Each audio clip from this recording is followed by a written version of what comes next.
Hi friends, final layer ఎలా solve చేయాలనుకుంటున్నారా మీరు?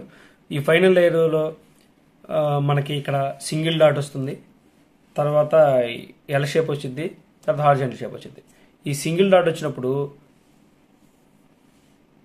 తర్వాత ఎల్ షేప్ వచ్చినప్పుడు, ఈ హార్జెంటల్ వచ్చినప్పుడు ఏది వచ్చినా సరే ఈ ఫార్ములా కామన్గా వేయాలి. FRU R inverse U inverse F inverse. అయితే ఇప్పుడు సింగిల్ డాట్ వచ్చినప్పుడు ఈ క్యూబ్కి ఈ ఏ సైడ్ అయినా మనం ఫ్రంట్కి ఏ సైడ్ అయినా పెట్టచ్చు. కాకపోతే ఈ ఎల్ షేప్ వచ్చినప్పుడు రివర్స్ ఎల్, ఇది మన ఫేస్కి ఉండాలి. తర్వాత ఇది హార్జెంటల్ వచ్చినప్పుడు ఈ హార్జెంటల్ ఎలా ఉంచి ఇది మన ఫేసింగ్ పెట్టుకోవాలి. ఇటు పెట్టుకోవచ్చు లేదా ఇటువైపు మన ఫేసింగ్ పెట్టుకోవచ్చు. పెట్టుకుని FRU R inverse U inverse F inverse ఈ ఫార్ములా వేస్తాం. ఇప్పుడు దాకా వేస్తాం ఫార్ములా ప్లస్ వచ్చేంతవరకు. ప్లస్ వచ్చిన తర్వాత ఈ సైడ్ని కలర్స్ మ్యాచ్ చేసుకుంటే 2 కలర్స్ మ్యాచ్ అవుతాయి. ఇది ఒక కలర్, ఇది ఒక కలర్. ఈ కలర్ మ్యాచ్ అయిన ఏ కలర్ అయితే మనకు మ్యాచ్ అయిందో అది రైట్ సైడ్, బ్యాక్ సైడ్. తర్వాత ఇది మ్యాచ్ అయిన తర్వాత మన ఫేసింగ్ ఇటు మన వైపు ఫేసింగ్ ఇటు పెట్టుకోవచ్చు, ఇటు పెట్టుకోవచ్చు. పెట్టుకుని ఈ రెండింటికి కూడా ఒకటే స్టెప్ వేయాల్సి వచ్చింది. ఆ స్టెప్ ఏది?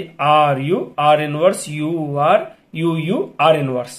ఈ ఫార్ములాని ఎప్పుడు దాకా వేయాలి? ఈ సైడ్ 4 కలర్స్ మ్యాచ్ అయ్యేంత వరకు ఈ ఫార్ములా వేయాలి. ఓకే, అర్థమైంది. దాన్ని మన క్యూబ్లో చేసి చూద్దాం. ఇప్పుడు మనకి ఈ క్యూబ్లో చూడండి 2 లేయర్స్ సాల్వ్ అయిపోయినాయి. మనకి ఇక ఫైనల్గా ఇది ఒక లేయరే ఉంది. ఈ లేయర్ను సాల్వ్ చేయాలంటే సెంటర్ మనం అనుకున్నట్టు డాట్ వచ్చింది. డాట్ వచ్చింది కాబట్టి FRU R inverse U inverse F inverse ఈ ఫార్ములా వేద్దాం.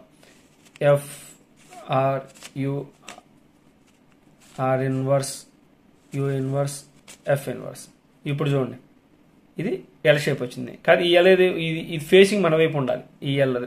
కాబట్టి మళ్ళీ సేమ్ అదే స్టెప్ వేద్దాం. మళ్ళీ FRU R inverse U inverse F inverse ఎలా వచ్చింది. కానీ మన ఫేసింగ్ ఎటు ఉండాలి? ఇటువైపు ఉండాలి. ఇటువైపు ఉండాలి కాబట్టి మళ్ళీ సేమ్ అదే స్టెప్. మళ్ళీ ప్లస్ వచ్చేదానికి అదే స్టెప్ వేయాలి. కాబట్టి FRU R inverse U inverse F inverse. చూసారా? ఇప్పుడు మనకి ప్లస్ వచ్చింది. అంటే ఈ కార్నర్స్ మన సంబంధం లేదు, మనకు ప్లస్ ఉందా లేదా. ఈ ప్లస్ వచ్చింది. ప్లస్ వచ్చింది కాబట్టి ఇప్పుడు మనం ఏం చేయాలి? ఈ సైడ్ కలర్స్ మ్యాచ్ చేసుకోవాలి. గ్రీన్ ఎక్కడుంది? Green, orange, blue, red. మనకి డైరెక్ట్గా మ్యాచ్ అయిపోయింది కాబట్టి సాల్వ్ అయిపోయింది.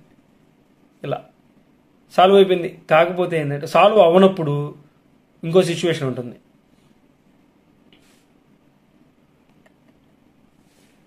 ఇప్పుడు ఇందాక మనకి డైరెక్ట్గా 4 కలర్స్ మ్యాచ్ అయిపోయింది. మ్యాచ్ అయిపోతే అది వేరు. మ్యాచ్ అవ్వకపోతే ఎగ్జాంపుల్ చూడండి, ఈ మ్యాచ్ చేసుకుందాం. గ్రీన్ మ్యాచ్ అయింది, ఈ 2 మ్యాచ్ అవ్వాలా, ఈ 2 మ్యాచ్ అవ్వాలా, ఈ 2 మ్యాచ్ అవ్వాలి. ఈ ప్లస్ అయింది కాదు, ఒక కలర్ మ్యాచ్ అయింది. ఒక కలర్ మ్యాచ్ అయితే మనం అడ్జస్ట్ చేసుకుంటే 2 కలర్స్ కంపల్సరీ మ్యాచ్ అవుతాయి. ఎగ్జాంపుల్ ఈ బ్లూ కలర్ మ్యాచ్ చేద్దాం. ఇప్పుడు బ్లూ కలర్, రెడ్ కలర్ ఈ 2 మ్యాచ్ అయ్యాయి. ఈ 2 కలర్ మ్యాచ్ అయితే ఏం చేసాము? ఇక్కడ చూసారా? మ్యాచ్ అయిన ఇటువైపు పెట్టుకోవాలి. రెడ్ మ్యాచ్ అయింది, బ్లూ మ్యాచ్ అయింది. అప్పుడు ఇటువైపు బ్యాక్ సైడ్ ఇలా పెట్టుకుని ఈ ఫార్ములా వేయాలి. RU R inverse UR UU R inverse వేయాలి. కాబట్టి చూడండి, RU R inverse U R UU R inverse. ఇప్పుడు ప్లస్ అలాగే ఉంది. ఈ ఆరెంజ్ సెట్ చేసుకుందాం. Okay, done. ఆరెంజ్ సెట్ అయింది, బ్లూ సెట్ అయింది, రెడ్ సెట్ అయింది, గ్రీన్ సెట్ అయింది. చూసారా? ఇప్పుడు ప్లస్ అయింది, ఈ సెంటర్ కూడా మ్యాచ్ అయింది. ఇప్పుడు మనం చేయాల్సింది ఓన్లీ ఈ కార్నర్స్ సెట్ చేయాలి. ఈ కార్నర్స్ మనం సెకండ్ పార్ట్లో చూద్దాం.